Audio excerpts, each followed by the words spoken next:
This podcast is part of the Zeo to Hero podcast network.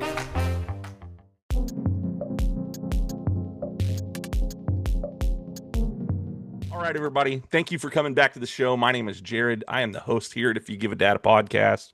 I'm really excited about tonight's guest. We've been kind of talking back and forth for a few minutes, and I think this is going to be a really cool conversation that I have tonight. He is an author. He writes comics, he's got books, and it has innovative audiobooks as well in this series of Vitalerium. And I am talking to the author tonight, and that is Nicholas Keating Casbarro. Did I say that right? You got it, buddy. Man, how are you doing tonight? I'm doing great. Thanks for having me on. Yeah, absolutely. We've been trying to set this up for a minute. We had a little bit of a setback. I wasn't feeling well earlier this week, and so you were gracious enough to, wait it out a couple more days, but we're finally here.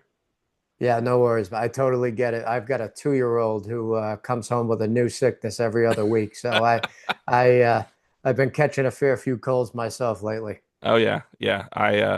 I'm luckily mine are teenagers now, so I don't have that happen as often.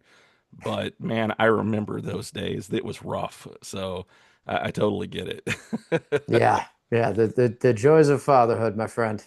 Well, now with what we talked about a minute ago, that kind of changes things a little bit because you were already saying that you kind of have three different jobs that you're doing. On top of that, you've got fatherhood, which, has its own things to in there as well. So, man, my hat's off to you, and you got to be tired.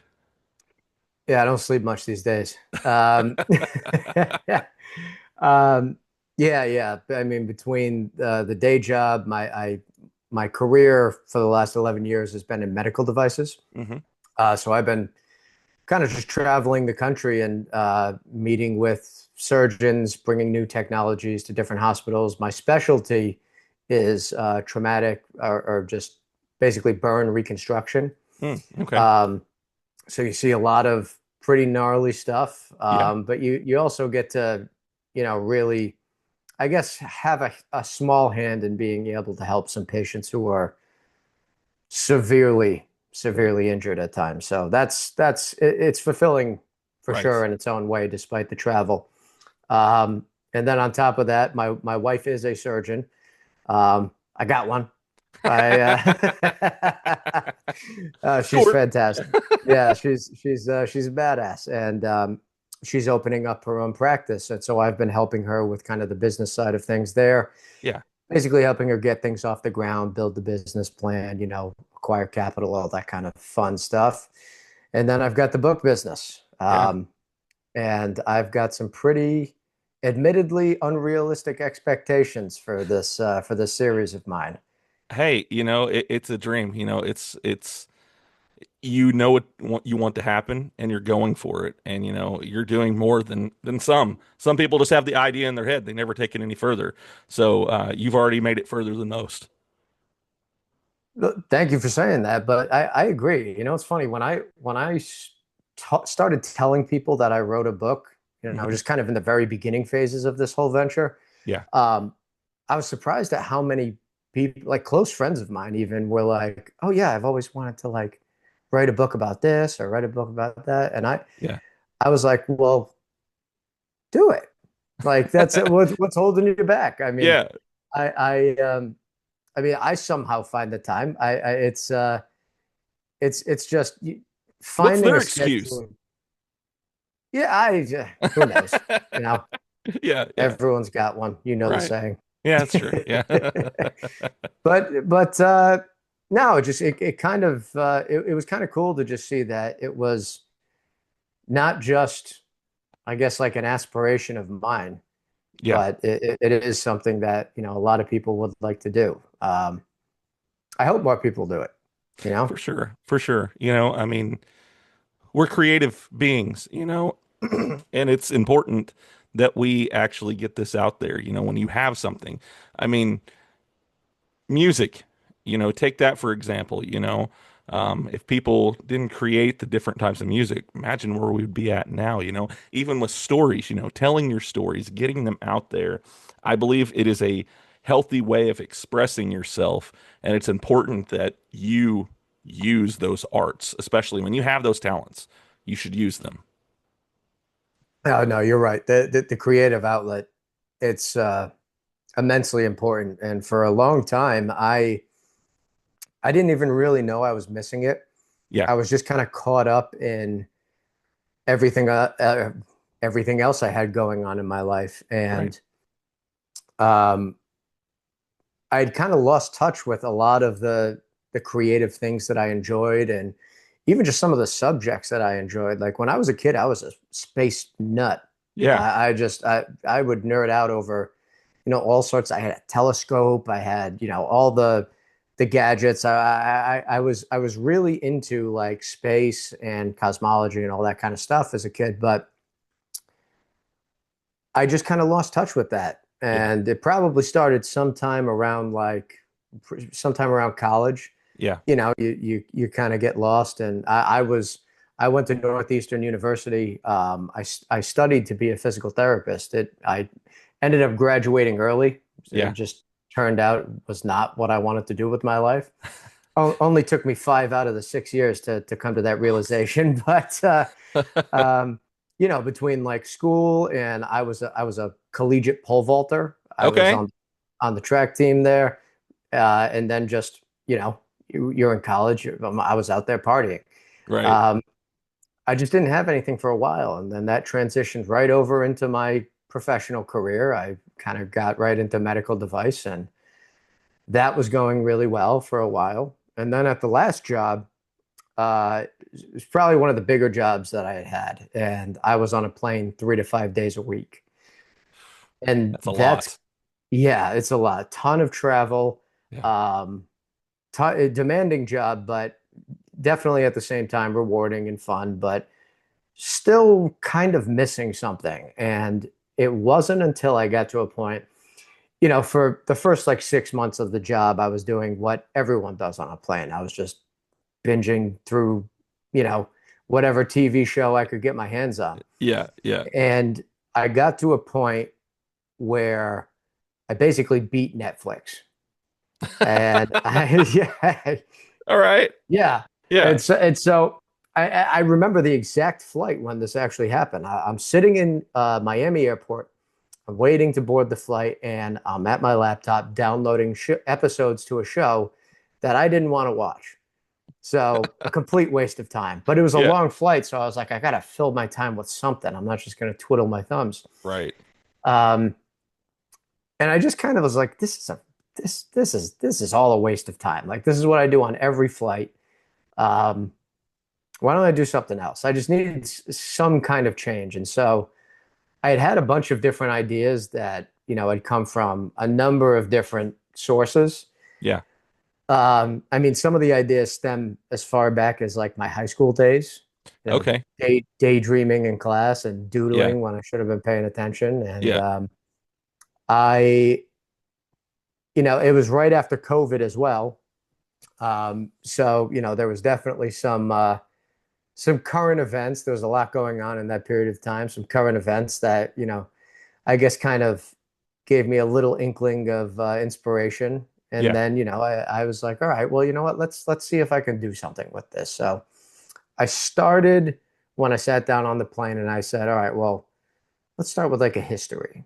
So I started with the history. And by the time I landed, it was a flight from Miami to Hawaii. And by the Okay. time I stepped off the plane in Maui, I had just been finishing up chapter 4.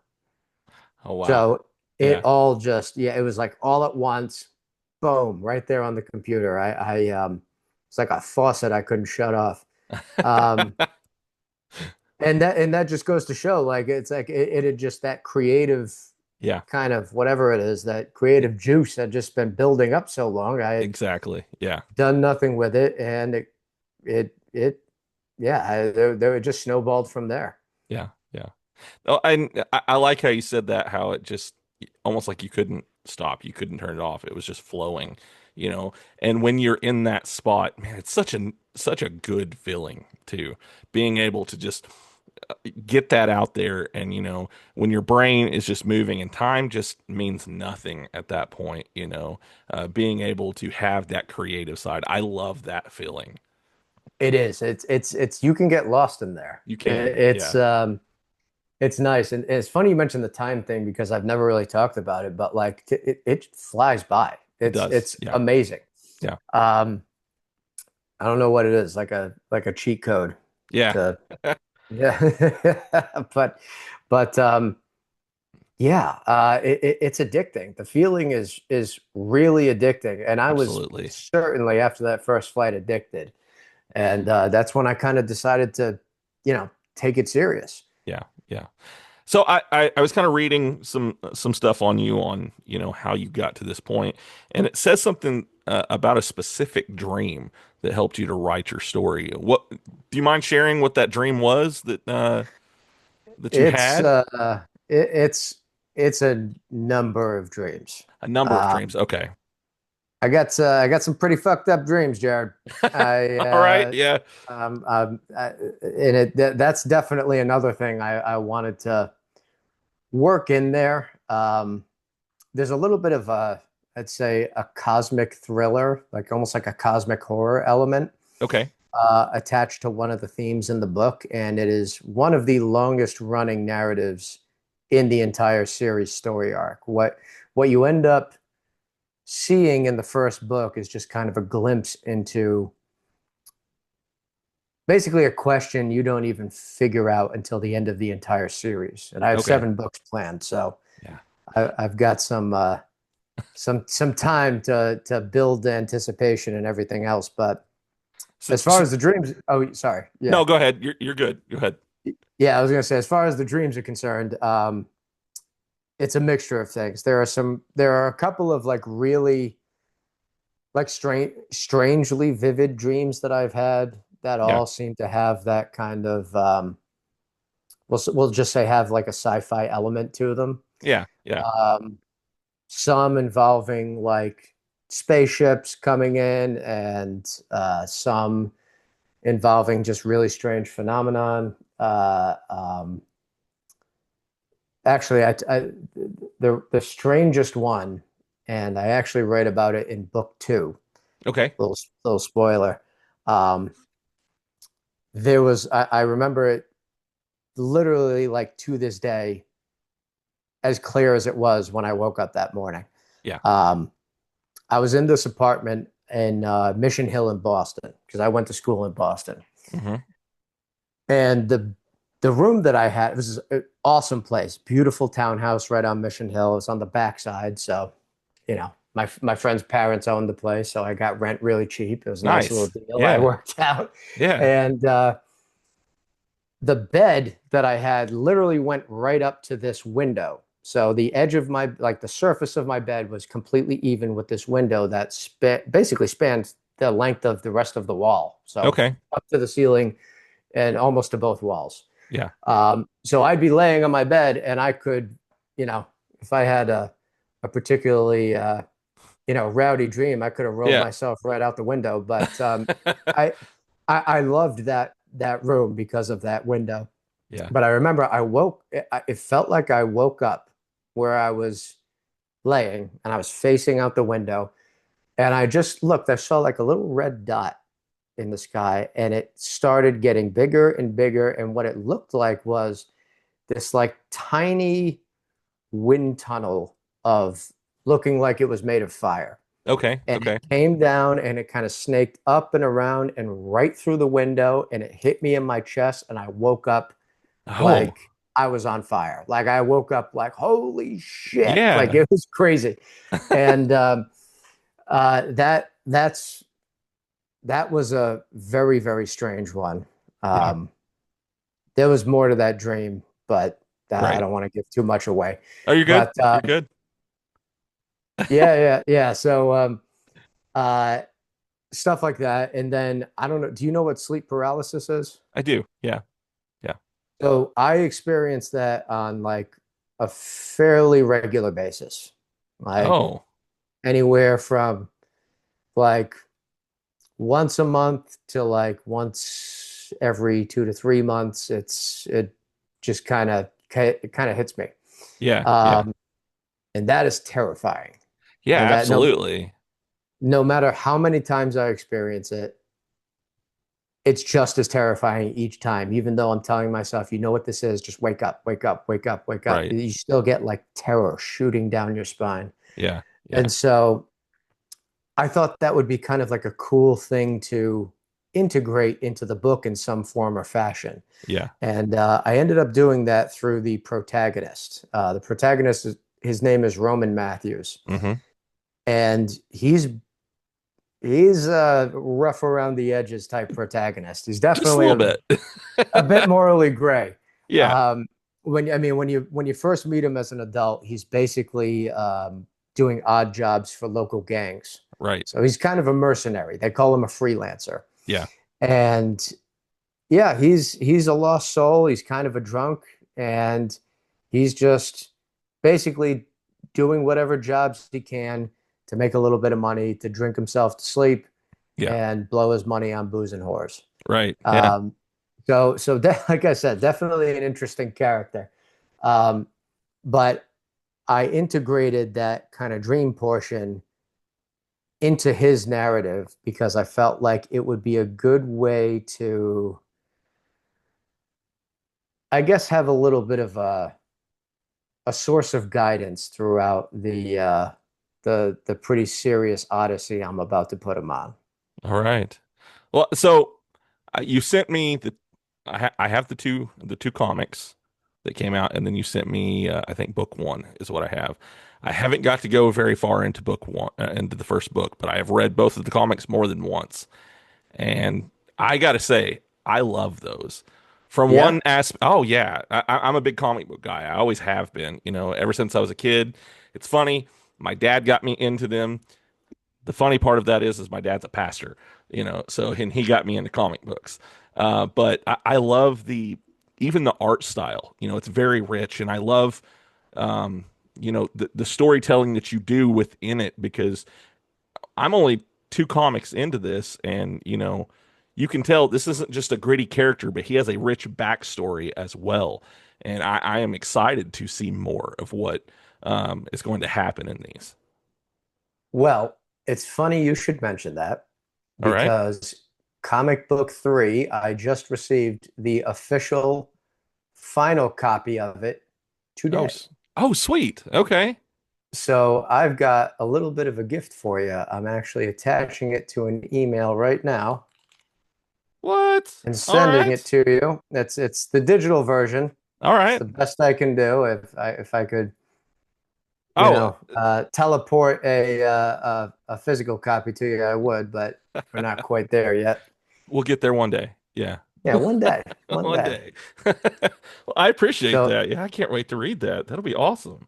yeah, yeah. So Yeah. that's you'll actually get to see a little bit of that cosmic horror element in this issue. Okay. Okay. There is one thing in at the end of the second comic that I wanted to ask you about. Oh, there's that email. All right, sorry. I had to. It came through. My watch buzzed and my phone buzzed, and I had to look. So yeah. But anyways, there's something at the end of the second issue. You start describing some of the places and some of the creatures, in a way that we're probably going to see a little later on in this series and everything. And I love that because it brings in the world building aspect. You're helping people's imagination to see exactly what they're talking about because there's a place in the second one where he's like, oh, what's he doing in this part of town, kind of thing. And then at the end you're like, well, this is what this place is, and it kind of describes it and shows you what it looks like and everything. And I love that you've added in that aspect of it to where people they can see it, because you're giving them that description even after the story that you're following is done. Yeah, the world building is very important to me, and it's probably the reason why I was able to even finish book one. I feel like for me the world building aspect actually allows me to write, I guess, with some sort of definitive knowledge of what's going on and what's going to happen, because Yeah. I can almost imagine the characters almost as if it's a movie playing in my head. I can see what's going on. I know exactly what they would do because I've, worked to build those characters. I've given them each a backstory. Right. Every single character in this book, no matter if they have a speaking role Hmm. in the book, and there's dozens, Yeah. they have a backstory. Okay. Okay. And that was important because that backstory allowed me to ensure that I knew where they came from. I knew what they had been through, and that allowed me to kind of build their personality and make sure that the writing felt Yeah. real and kind of unique to Right. the individual. Um, and then, the same thing for when I'm describing parts of the world in the book. I mean, I need to be able to see all of that. Yeah. I need to have that image kind of fully formed in my head to be able to write the story. And so what I found was that anytime the writing was starting to get slow during the first book's creation, I would go, okay, you know what? I got to go back to the drawing board. It's probably because I haven't fleshed out something enough. I don't understand, Yeah. the place I'm writing in enough. I haven't, found reference images or drawn out reference images, or, I haven't figured out what this particular bit of technology or how this bit of technology is going to fit into this interaction. Yeah. Um, once I kind of wrapped my head around that and defined things clearly, the writing would breeze right through. And Right. so it's twofold, right? So first, it helps me to make sure that I know what I'm trying to relay to the reader. And second, I wanted to create like a really immersive kind of story, like Yeah. an edge of your seat type of story. This isn't a cozy fireside romance. This Right. Vitalerium is dark, Yeah. Yeah. like, as you can see even through the comics, I'm sure. Uh, Absolutely. but yeah, yeah, man. So that's kind of the world building in a nutshell. It's probably the crux of everything. So there was one thing that you said there, it's very brutal and it comes out right there at the beginning of the first comic there. You're like, "Oh, well, this isn't something for my kids to read." So, it's and I love whenever, I've been around sci-fi my entire life. I've always loved it. Always enjoyed watching sci-fi shows, reading comic books, and seeing something that isn't afraid to kind of push to that next level to maybe a more adult, and by adult I mean a little bit more gritty, a little bit more crass than what you'd have in a kid's comic book. I really enjoyed that, and it came out right there in the beginning. You're like, oh, okay, we know where this is going. There's no um, misinterpreting what we're going to have here. Yeah, that's for sure. Yeah. It's pretty clear. Yeah, I mean my position on that is this. Like I I'm from like what I think it was Stephen King who talked about it, was like if it's, I can't remember if this is his quote or not, but if it's real, it reads. Yeah. Um, if I mean, I'm talking about a far future dystopian society, cyberpunk, high-tech squalor type of world Yeah. where you've got mercenaries dealing with gangs. It's going to be vulgar. It's going to be violent. It's Right. it's going to be it's there's going to be no washing of it, and I wanted to make sure that it felt real, Yeah. like you were there. Right. And a lot of that comes down to you can't like pull your punches Mm. on these types of things if you want to elicit that type of feeling in your reader. And that's something I really kind of stuck to, because I've talked to readers who are like, oh, you use a lot of curse words. I don't like to use that many curse words. And I'm like, well, I'm also from Rhode Island up in the Northeast, and we Yeah. swear like sailors up there. So um, I was like, well, this is kind of my style, and this is kind. I mean, if you think about it, how do you think a future thug would talk? You Right. know, like Exactly. Yeah. he's not going to say, "Oh my goodness." Yeah. Yeah. Oopsie. Yeah. Yeah, yeah. So talking about some of these characters and stuff, and how you were talking about building them in your head and their backgrounds and things like that. Talking about Roman Matthews, is there anybody that you drew inspiration from when creating this character? Roman Matthews. Yeah, I'd say a lot of different characters. I have you ever seen Firefly? Dude, I actually have written down right here Firefly question mark to ask you about it. I'm a Yeah. brown coat dude. So, Hell yeah, yes. man. Yeah. One of my favorites of all time. Captain Mal Reynolds was Yes. freaking awesome. He And if was. and if that if that was an HBO show and not a sci-fi show, he'd be just a touch grittier. He would. But Yeah. some of like like that scene where he's interrog or he's I think Nishka, Hmm. the guy who's in space. He's got the space station, and he's Yeah. like a The German businessman, or but a something, wasn't he? gangster. Yeah. Yeah, Yeah. he sends his guys after him, and Mal and his crew end up kind of getting Hmm. the jump on him, and they've got him, and he's got him standing next to the ship engine, and he's like, "You tell Nishka to go do this and go do that." And Yeah. he's like, "You will die, blah blah blah," and he just kicks him into the engine. Yeah. And then he pulls up the next guy that they have as a hostage. He's like, "All right, so you go tell Nishka to do that." And he's saying the exact same Yeah. thing. And the He's guy like, just goes, got it. "Okay, Yeah. okay." Yeah. Yeah. Fucking awesome scene. Yes. That's it. Yeah. And so there's definitely a touch of him in there. Okay. There's definitely a touch of, when I was writing the character, I started realizing like, all right, he's got to have some kind of skill set that's going to make him talented and, useful, despite the fact that he's basically lost his discipline Yeah.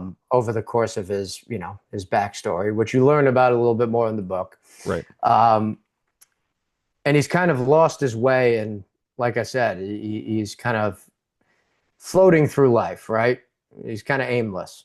Yeah. And so I wanted to figure out a way where I was like, all right, well, how do I make someone like that still kind of effective? And so I was like, well, maybe he's kind of like a little bit of a savant at something. And so he's kind of like a survivalist savant. And he knows the Fauna Diorum books like the back of his hand, just every type of creature you could possibly run into on the planet that he lives in, which is why he can basically go out into the untamed expanses of Diorum and collect artifacts, Yeah. do missions for whoever's paying the highest, whoever the highest bidder is, Right. um, and survive and make it back. And so that's his shtick. Yeah. And so that's what and one of the characters that I also wanted there to be like moments of comedy as well, Hmm. because if you want something to feel real, like, and you want a well-rounded character, you know every person may not be the funniest person, but they're going to have funny moments, like they're going to Absolutely. have. Yeah. And so the first one of the characters that came to mind as I was kind of crafting him was Archer, Sterling Oh, Archer. okay. Yeah. um and so you get a little bit of that at certain moments, Uh-huh. like just certain moments where he's not afraid to be like way too brutally honest, even if it's completely rude, Yeah. like to a stranger at times, Yeah. because he knows that if he probes people enough, he's gonna kind of get a better idea of where they're coming from and maybe what their motives are. Yeah. And so you see him use those tactics, which he's kind of built and honed over the years, um, and that can make for some funny scenes at times. Um, Trying to think of who else. There's definitely more, but that's definitely like I'd say a little bit of a snippet. Yeah. Dude, I love Yeah. it. I mean, and wrestling term here, but I popped whenever you said Firefly. Yeah. That's fine. Funny story here. Me and my wife, when we went out on our very first date, we went and got tacos and coffee. So I knew I was like, Love all it. right, this girl's awesome. When we sat down for coffee, she said, "So, how do you feel about Firefly and Doctor Who?" And I was like, "Oh my God, this is the girl." Oh my God, we're Uh, getting married. That's how I exactly. feel. Yeah. So yeah, I'm a big That's Firefly awesome. guy. So really anything kind of Joss Whedon, I know he's kind of problematic and stuff, but I love pretty much everything that he's done. So Talented. yeah, yeah, Talented. I mean, yeah. he's put out great stuff. He Can't has. deny that. Yeah, yeah. I'm really excited about the Buffy reboot that we're coming out All next. I right, think there it's you next go. year. So yeah.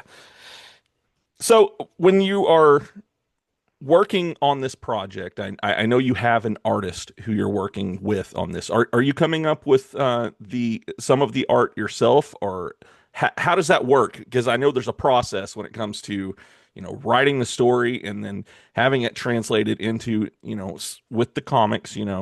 Um, how does that work? Do you just give him notes on it, or Well, let's just say this. Any reference images that I have made personally will never see the light of day. you can send that in another email? Yeah, that way I can see those too. So. Yeah. Slim chance, my friend. Yeah, no, I I do reference images. I'll draw things out roughly in terms of like showing how I'd like something to look, or it's just Yeah. broad strokes. And then I include like copious notes on what I want certain parts of their attire to look like, what I want uh, just their general look to look like. Yeah. Um, and a lot of that came from, once again, just kind of defining those characters early on. Yeah. Um, and that includes everything from, their backstory to what they look like, what they wear, what's their style, Right. you know, how does their backstory kind of influence what their style is. Yeah. Yeah. Um, because you run into some very interesting characters, and none of them are really quite alike um, in terms of the characters that you follow in the book. You'll meet some of them along the narrative of the comic. The comic is that's going to be we'll say I've got a pretty extensive canon Okay. planned for the comic. So Okay. actually, the episode that I just sent you, I mentioned it was the third episode created, but it's not labeled episode three. It's actually episode zero. I saw that. Yeah. Yeah, so that comes before episodes one and two, and it certainly sheds some light on what's going on in both episodes, Okay. believe it or not. Okay. And that's going to start something interesting. So I wanted to do something unique. Every, you know, comic creator has something unique that they kind of do in terms of whether they release, there's always something unique to like either the type of art or the way that they release the episodes. And I Yeah. wanted to do something unique for Vitalerium. So this will be the first episode that actually starts the second timeline of Oh. Vitalerium. Okay. And and so you're going to have one timeline that is moving forward chronologically, and that's going to be the narrative that is following Roman throughout the book, Hmm. right? Basically, as he's following that same narrative. Yeah. The second timeline is going to be going backward in chronological order, um, and that starts with episode zero. And so the next one in that timeline is going to be 0x1. The Okay. next one will be 0x2, and that'll be moving backward. And that'll be following the time basically that I don't detail in the book. Okay.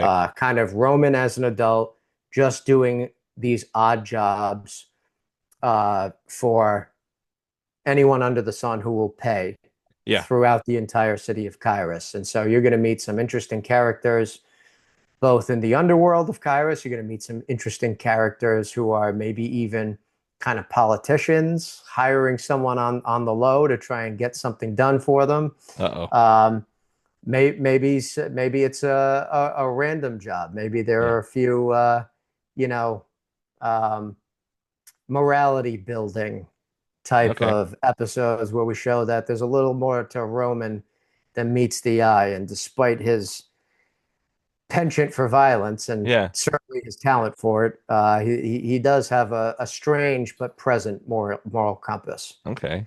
Um, Do I catch a little bit of the train job in that one? I'm guessing from oh Firefly. yeah, that's a great episode. Yeah. Um, yeah, I mean, you're not going to find any trains. I mean, Oh yeah, no. we're in the year 2700, Yeah. but We're way past trains now. we're past it. Maybe a train adjacent type of There you go. transportation. We'll There you go. we'll Yeah. talk about it. All right. I mean, cars are hovering at this point. Well, I'm sure we can figure something out. That's true. That's true. Yeah. Oh, this is off subject, but I wanted to ask you this. Did you see that they're actually testing, I think in Florida, flying taxis? They're pretty much big drones is what they are, but they're actually doing something like that, and I think it's I Florida. I had heard about that. I actually heard Elon's Roadster that he's working on Oh, uh, may have some kind. I mean, he alluded to it in one of the last podcasts he was on, where he was like, is it even a car? yeah. Like, it's going to be That's basically. I mean, interesting. he's like any James Bond car that you Yeah. have ever seen in any movie. This Yeah. is miles beyond it. And I was like, this fucking thing's better fly. This fucking, Exactly. yeah. That would be cool. So, Yeah. yeah. So, but yeah. So I have not taken one personally. I would love to, Yeah. but yeah. So, Talk about getting a little real life inspiration. exactly. Sorry, we kind of get a little bit off subject there and everything, but conversation can go anywhere. That's kind of the reason why I named it what I did. You can really go anywhere when it comes to conversation with this show. This podcast is in association with the Three Ranger Bros Studios. What exactly is the Three Ranger Bros Studios, you ask? Well, let me explain. The Three Ranger Bros Studios is three particular content creators, myself, Ty Tiger, Cosplay Dude 637, and the Red Corner Ranger, who came together as friends and decided to make a content creator group. The Three Ranger Bros Studios hosts all different types of content, a lot of nerdy and geeky content, talking about their favorite things within Marvel, DC, Power Rangers, different types of comics and video games, and so much more. Not only that, but we also create audio dramas together. We have a podcast, and there is so much for you guys to dive into. Not only that, we have 6 additional members that we have dubbed the Council, and the host of If You Give That a Podcast, Jared, is one of those council members. We're on TikTok under the name Three Ranger Bros Studios. We have a YouTube channel also known as the Three Ranger Bros Studios. Both of them will host lots of different nerdy and geeky content. You'll also find our podcast on the YouTube channel.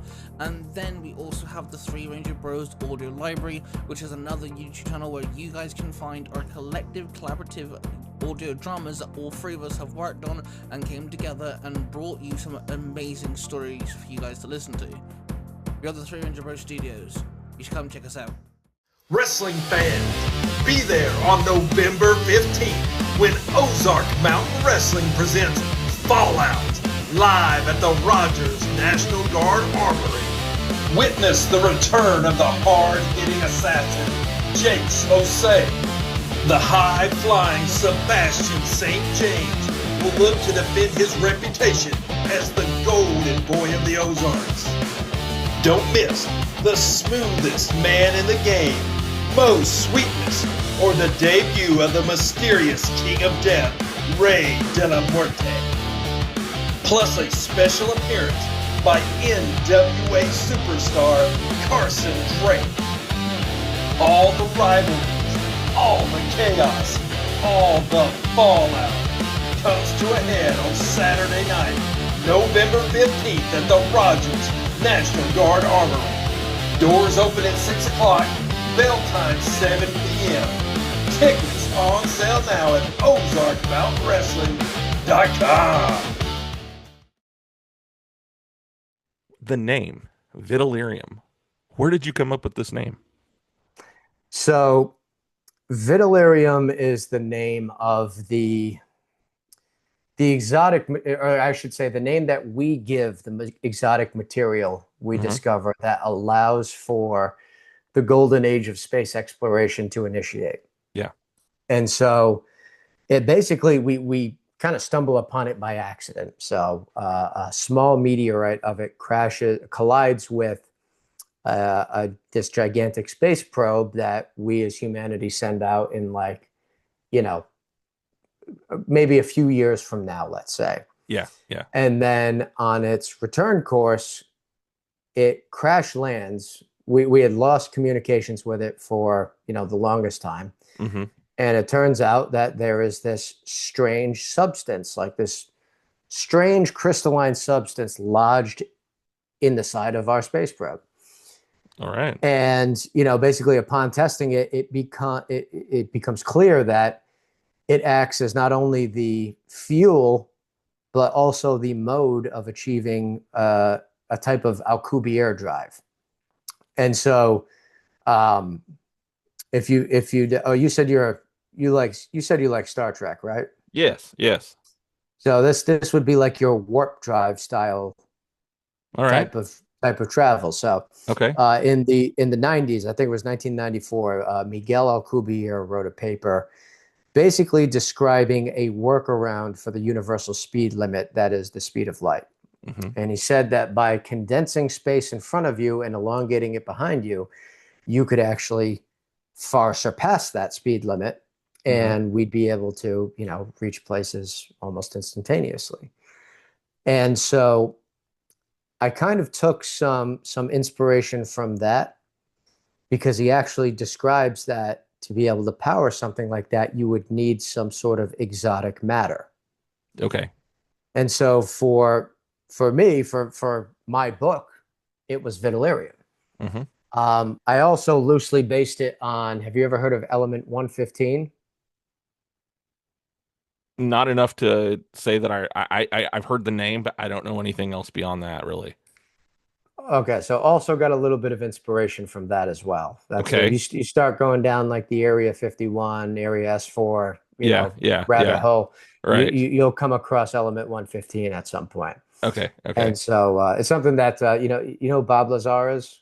He's the Hmm. guy who talks about having worked there. Yeah, Yeah, yeah. so this is one of the things that he talks about. Oh, okay, Um, okay. so once again, it's that was kind of my answer in a sci-fi world to Yeah, allow for us to achieve a multi-planetary civilization. yeah.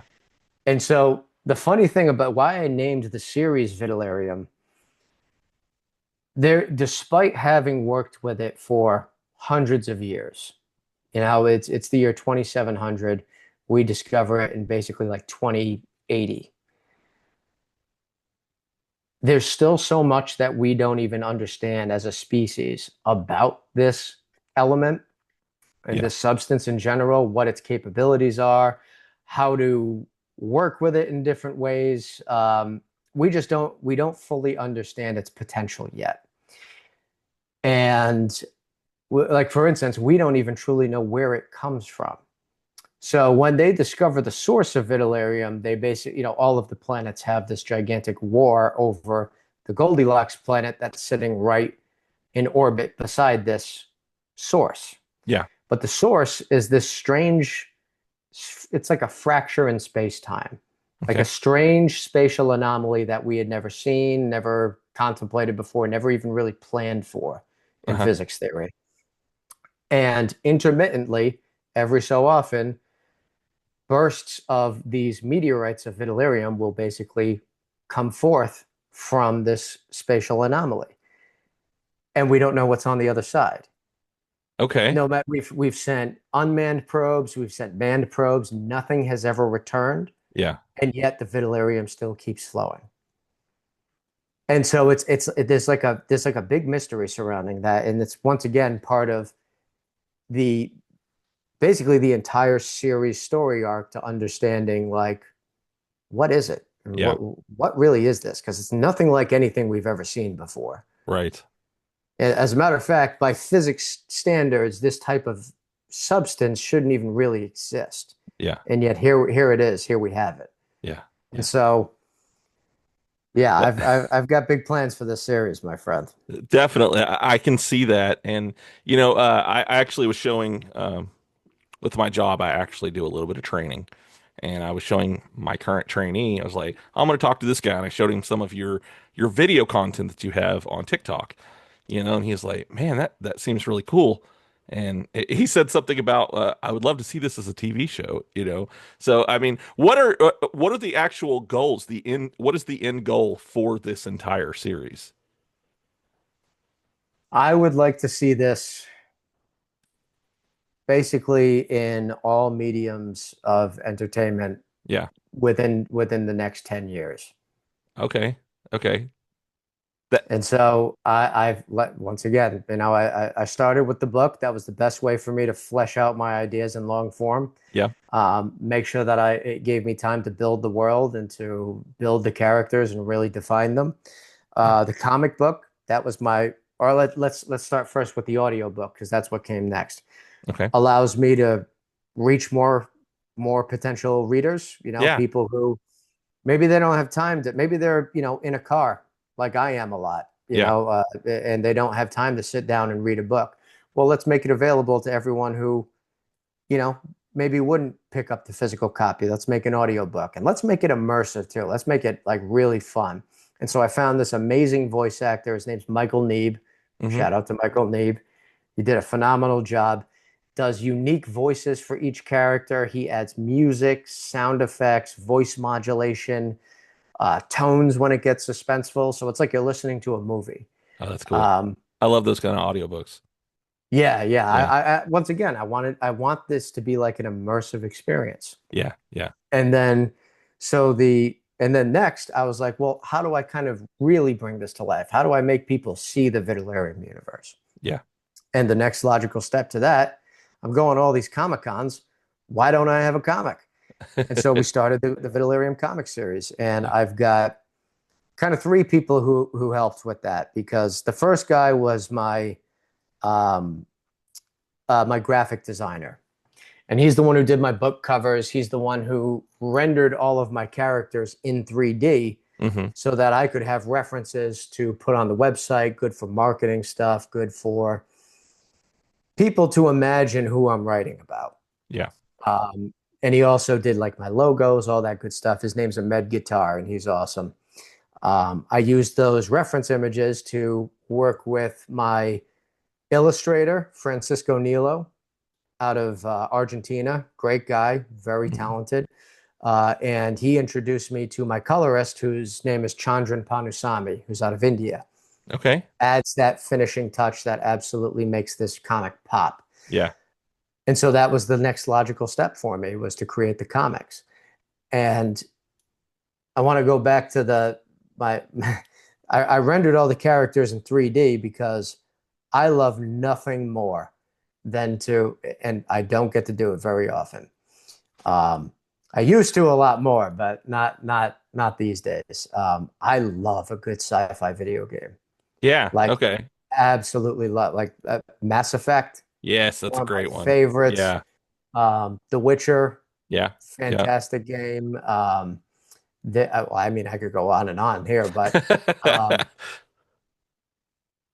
I would love to see this as a video game. So the first thing I did was I was like, I want you to make these characters for me. It's like, oh, okay, I can draw them. I can use AI. I was like, no, no, don't use the AI. I'm not trying to like. I Right. want to keep it legit. Yeah. Because some people kind of turn a stink eye to AI in Right. that regard, and I get it. Yeah. Yeah. But I was like, no, I want you to do them in 3D. He was like, all right, that's going to be expensive. And I was like, I know it's going to be expensive, but I got a plan going on up here Yeah. that I'm trying to see through.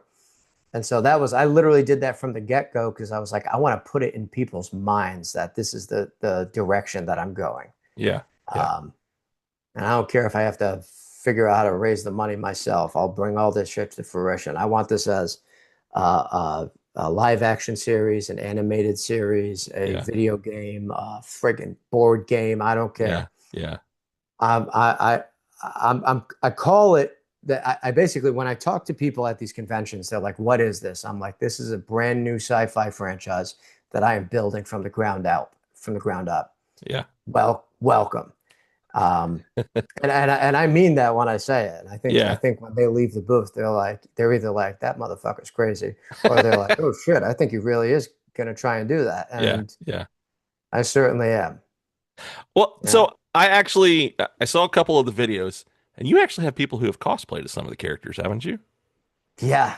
Yeah. Yeah. That was another fun little marketing venture, little guerrilla marketing for you. Yeah. Um, and so, yeah, so I've worked with two very talented cosplay artists at this point now.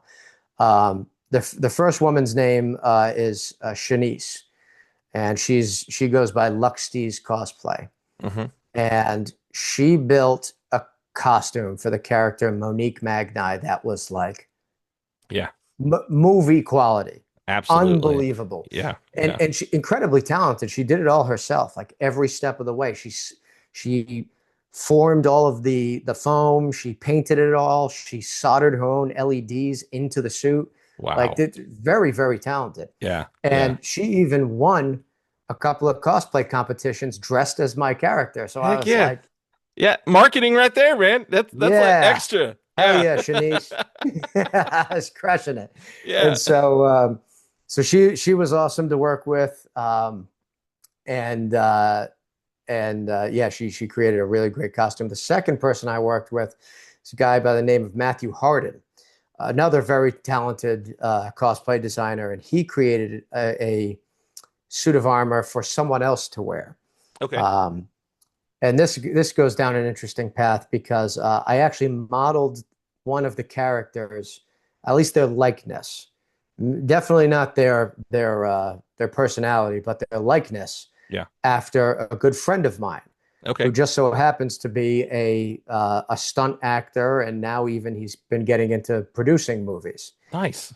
And so his name is Levon Panic. Um, awesome. I've known him for many years now. He used to train me in the gym. Okay. Just a house of a human, Yeah. like 6'3", 270. And Big I dude. modeled oh, he's huge. Yeah, I modeled him after or excuse me, I modeled the character General Dark Ferris Benson Hmm. after him. And that is the general of the totalitarian military police force Yeah. on planet Dior. Yeah. And so like a vicious character. Yeah. And I said to him, I was like, look, hey, I was kind of thinking about you when I was building this character. Like, Yeah. would you mind if I used your likeness? And he said, not at all.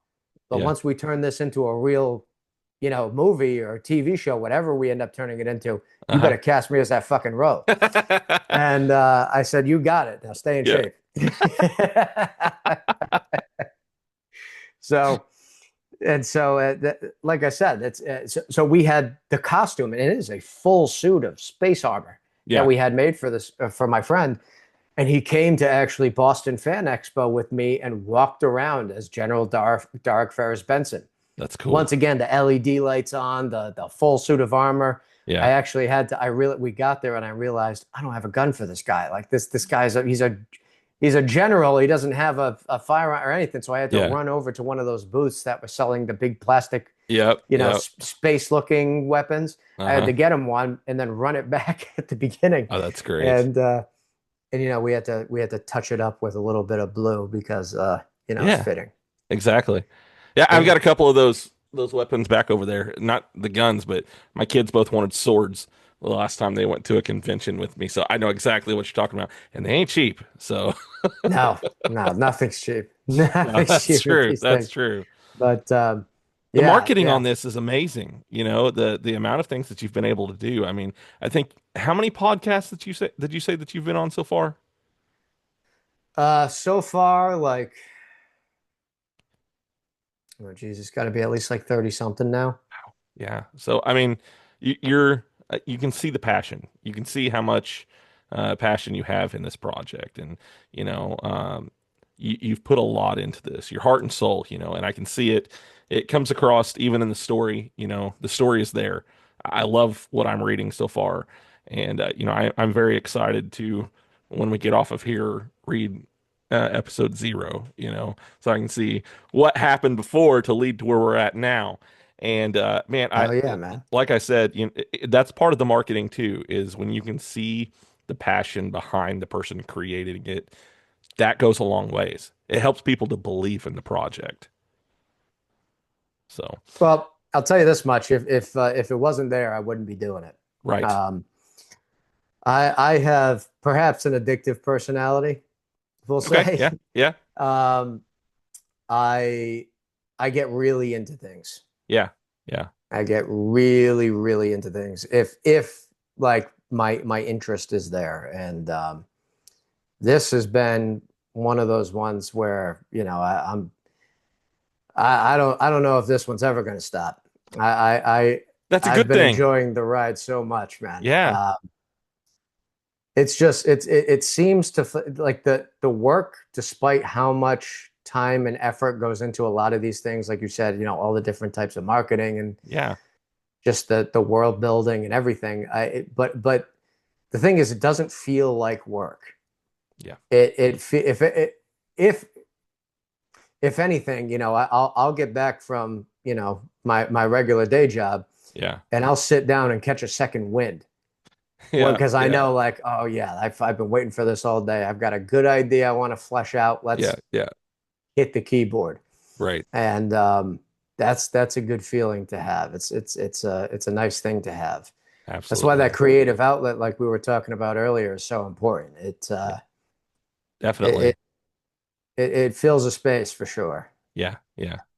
I've noticed even with doing my show, this is my passion project, When I was a kid, I used to have cassette tapes of me having my own radio show and stuff like that. So I've always loved doing this. Did a podcast with another friend, and I was like, it's something I love doing. And, I can't call it work. I just can't, because it, I'm just having a good time. I'm having fun with what I'm doing. So it doesn't feel like work, like you said. Yeah, this that's awesome, man. And you certainly got the office for it. I know I Oh mentioned that yeah, before. I appreciate it. Like I said, I have a cool wife, so so I just have a That's couple more things here to yeah. ask you, and then we'll get you off of here. Um, when you're not working, which I imagine isn't very often, what do you like to do in your spare time? Like I said, that time's been very sparse lately, but I mean I like I'm a movie buff, Okay, like I love sci-fi films or just any kind of films. yeah, Uh to be honest, like so my wife and I will go to the movies. We like yeah, doing that, see something new that's coming out, or um I've got two dogs, so yeah. I'll hang around with them a little bit. I'll go, I live in Florida, so I'll go out to the range and shoot some guns. There you I've go. got I've got a nice little collection for myself. Yeah, Can't help it. yeah. You know, Can't help it. yeah, yeah, But that's always a good time. Yeah, yeah, that's it. What probably once a year I'll give myself like a week or two to just like veg out in a video game, yeah, because I yeah. know once again the addictive personality will kick in if I let it go too long, and then that'll be that. So Yeah, I gotta keep the money roll. I gotta keep the day job, so there you go. I can't just do that. I But get then that. I don't know, man. With all the, I mean, lately I feel like my idea of a break or a vacation or it's all just kind of changed. Yeah. Like I can't, like my wife took me to the spa for my birthday this year. Oh, okay. I would go there every day Yeah. with all, I mean, plus with all the stuff I've got going on, I probably fucking need it. Oh, dude, I love the Yeah. spa day. Heck Hell yeah, yeah. treat myself. Yeah, exactly. But Nothing wrong with that, man. no, not at all. And then I don't know. I mean, that's pretty much about it. Yeah, yeah. So, Yeah. so if people want to find the book, they want to find the comic, they want to find what you're doing, how can they do that? So the easiest way to get a hold of the book is on Amazon. Okay. Um, You can get the audio. I mean, you can get it basically anywhere online that you would get books. You can get the audiobook on Amazon and Audible.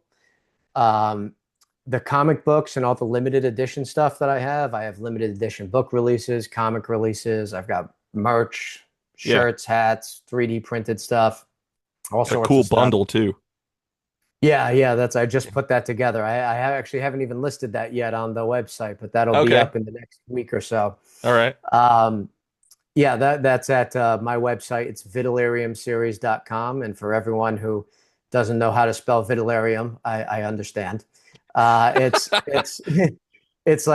vital, VITALERIUM series.com. And then every social media, like under the sun, I'm on that. It's at Vitalerium series, except for X. It's just at Vitalerium. Yeah. And then I have a Patreon, and my Patreon is my Patreon is inside Vitalerium. All right. Well, man, this has been a great time. I've really enjoyed this. I have one more thing that I do on my show now, and this is If You Give a Dad a Podcast. So I'm going to tell you my dad joke of the week. Oh, let's hear it. What do you got? Scientists have grown human vocal cords in a petri dish. The results speak for themselves.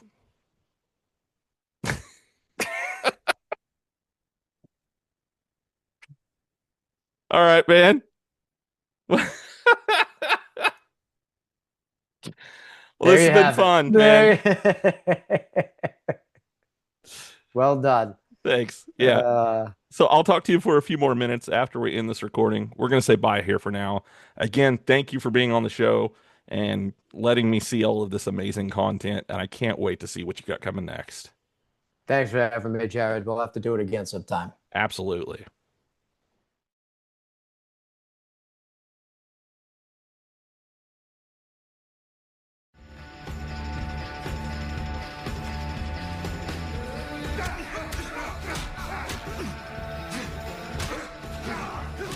Man, how are you doing tonight?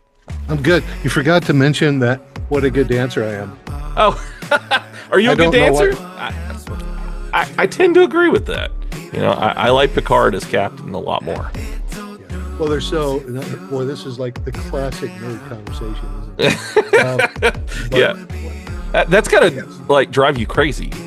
Oh, dude, you get these opportunities to use what you've learned over the years in your craft, and you finally have an opportunity to really sink your teeth into these great roles that aren't typecasting you. They're not Five and Unders. They're not co-stars. It's you in a legitimate role in a legitimate piece. About to show my geek film. All right. So Twinkle Toes. Jared of If You Want to Be a Dad podcast, or if you were a dad, this is the Jared Daddy podcast. I'm your Jared Daddy podcast.com. www.ifyougiveadadapodcast.jared. There you go. Well, they do call me Papa Podcast on here, so. Oh, do they?